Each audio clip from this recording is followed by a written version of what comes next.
बिस्मिल्लाहिर्रहमानिर्रहीम। अस्सलाम वालेकुम। वाक़िया चैनल पर खुश आमदीद।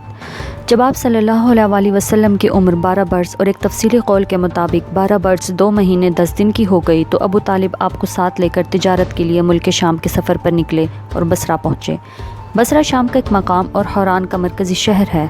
उस वक्त ये जज़ीरतुल अरब के रूमी मक़बूज़ात का दारुल हुकूमत था। इस शहर में जर्जेस नामी एक राहब रहता था जो बहिरा के लक़ब से मारूफ़ था। जब काफ़िले ने वहाँ पड़ाव डाला तो यह राहब अपने गिरजा से निकलकर काफ़िले के अंदर आया और उसकी मेज़बानी की। हालांकि इससे पहले वो कभी नहीं निकलता था। उसने रसूलुल्लाह को आपके औसाफ की बिना पर पहचान लिया और आपका हाथ पकड़कर कहा, ये सैयदुल आलमीन हैं, अल्लाह इन्हें रहमतुल आलमीन बनाकर भेजेगा। अबू तालिब ने कहा, आपको ये कैसे मालूम हुआ? उसने कहा, जब तुम लोग घाटी के उस जानिब नमूदार हुए तो कोई भी दरख्त या पत्थर ऐसा नहीं था जो सजदे के लिए झुक ना गया हो, और ये चीज़ें नबी के अलावा किसी और इंसान को सजदा नहीं करती हैं। फिर मैं इन्हें मोहरत नबूवत से पहचानता हूँ जो कंधे के नीचे नरम हड्डी के पास सेब की तरह है, और हम इन्हें अपनी किताबों में भी पाते हैं।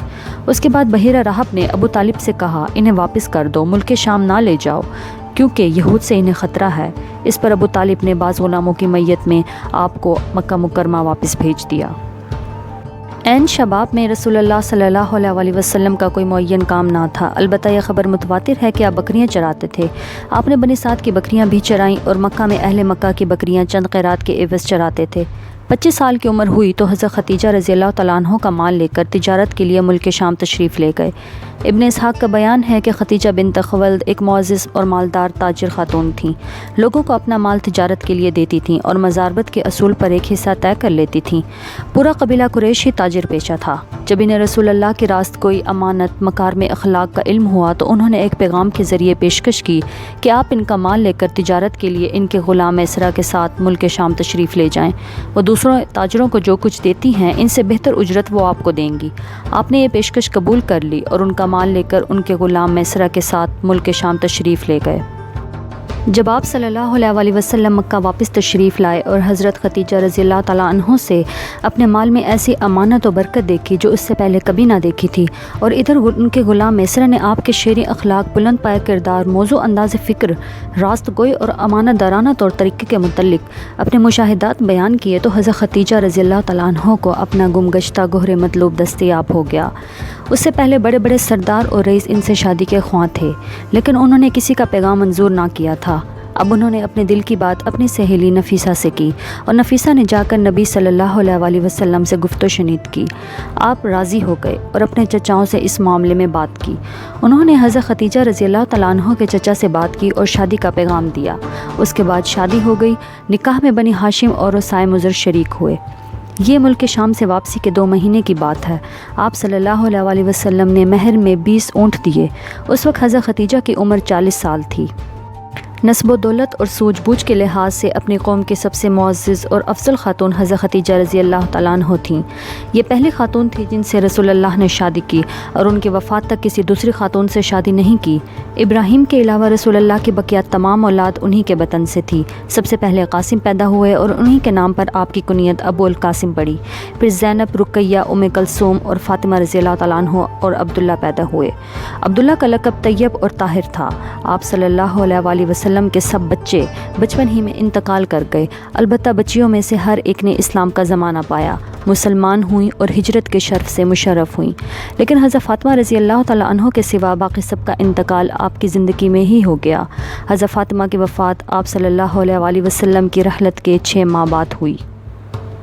फिर आप सल्लल्लाहु अलैहि वसल्लम जब 35 बरस के हुए तो अपने दस्ते मुबारक से हजर अस्वद को उसकी मुकर्ररा जगह पर रख दिया। नबी सल्लल्लाहु अलैहि वसल्लम का वजूद उन तमाम खूबियों और कमालात का जामिया था जो मुतफ़र्रिक़ तौर पर लोगों के मुख्तलिफ़ तबक़ात में पाए जाते हैं। आप असाबत फ़िक्र, दूरबीनी, हक़ पसंद का बुलंद मीनार थे। आप सल्लल्लाहु अलैहि वसल्लम को हुस्न फ़रासत, पुख्तगी, फ़िक्र और वसीला मकसद की दुरुस्तगी से हज़ वाफ़र अता हुआ था। आपने अपनी तवील खामोशी से मुसलसल गौर होज़, दायमी तफ़कीर और हक़ की कुर्रत में मदद देते थे।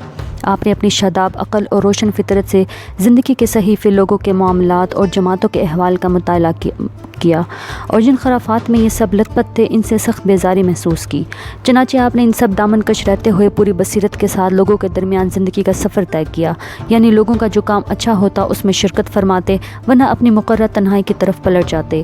چنانچہ آپ نے شراب کو کبھی منہ نہ لگایا، استانوں کا ذبیح نہ کھایا اور بتوں کے لیے منائے جانے والے تہوار اور میلوں ٹھیلوں میں کبھی شرکت نہ فرمائی۔ آپ صلی اللہ علیہ وسلم کو شروع ہی سے ان باطل معبودوں سے اتنی ہی نفرت تھی، ان سے بڑھ کر آپ کی نظروں میں کوئی چیز معبوس نہ تھی، حتیٰ کہ لات و عزیٰ کی قسم سننا بھی آپ کو گوارا نہ تھا۔ اس میں کوئی شبہ نہیں کہ تقدیر نے آپ پر حفاظت کا سایہ ڈال رکھا تھا۔ چنانچہ جب بعض دنیاوی تمتعات کے حصول کے لیے نفس کے جذبات متحرک ہوئے یا بعض ناپسندیدہ رسم و رواج کی پیروی پر طبیعت آمادہ ہوئی تو عنایت ربانی دخیل ہو کر رکاوٹ بن گئی۔ ابن اسیر کی روایت ہے کہ رسول اللہ نے فرمایا، اہل جاہلیت جو کام کرتے تھے مجھے 2 دفعہ کے علاوہ کبھی ان کا خیال نہیں گزرا، لیکن ان دونوں میں سے بھی ہر دفعہ اللہ تعالیٰ نے میرے اور اس کام کے درمیان رکاوٹ ڈال دی۔ اس کے بعد پھر کبھی مجھے اس کا خیال نہ گزرا، یہاں تک کہ اللہ نے مجھے اپنی پیغمبری سے مشرف فرما دیا۔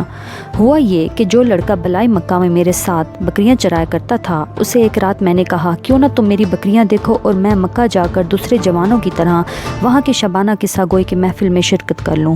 اس نے کہا ٹھیک ہے۔ اس کے بعد میں نکلا اور ابھی مکہ کے پہلے ہی گھر کے پاس پہنچا تھا کہ باجے کی آواز سنائی پڑی۔ میں نے دریافت کیا کہ یہ کیا ہے؟ لوگوں نے بتایا فلاں کی فلاں سے شادی ہے۔ میں سننے بیٹھ گیا اور پھر اللہ نے میرے کان بند کر دیے اور میں سو گیا۔ پھر سورج کی تمازت ہی سے میری آنکھ کھلی اور میں اپنے ساتھی کے پاس واپس چلا گیا۔ اس کے پوچھنے پر میں نے تفصیلات بتائیں۔ اس کے بعد ایک رات پھر میں نے یہی بات کی اور کہا اور مکہ پہنچ گیا اور پھر اسی رات کی طرح واقعہ پیش آیا۔ اس کے بعد میں نے پھر کبھی دوبارہ اس غلطی کا ارادہ نہ کیا۔ نبی صلی اللہ علیہ وسلم اپنی قوم میں شرعی کردار، فاصلانہ اخلاق اور کریمانہ عادات کے لحاظ سے ممتاز تھے۔ چنانچہ آپ سب سے زیادہ بامروت، سب سے خوش اخلاق، سب سے معزز ہمسایہ، سب سے بڑھ کر دور اندیش، سب سے زیادہ راست گو، سب سے نرم پہلو، سب سے زیادہ پاک نفیس، خیر میں سب سے زیادہ کریم، سب سے نیک عمل، سب سے بڑھ کر پابندی عہد اور سب سے بڑے امانت دار تھے۔ حتیٰ کہ آپ کی قوم نے آپ کا نام ہی امین رکھ دیا تھا، کیونکہ آپ احوال صالحہ اور خصال حمیدہ کا پیکر تھے۔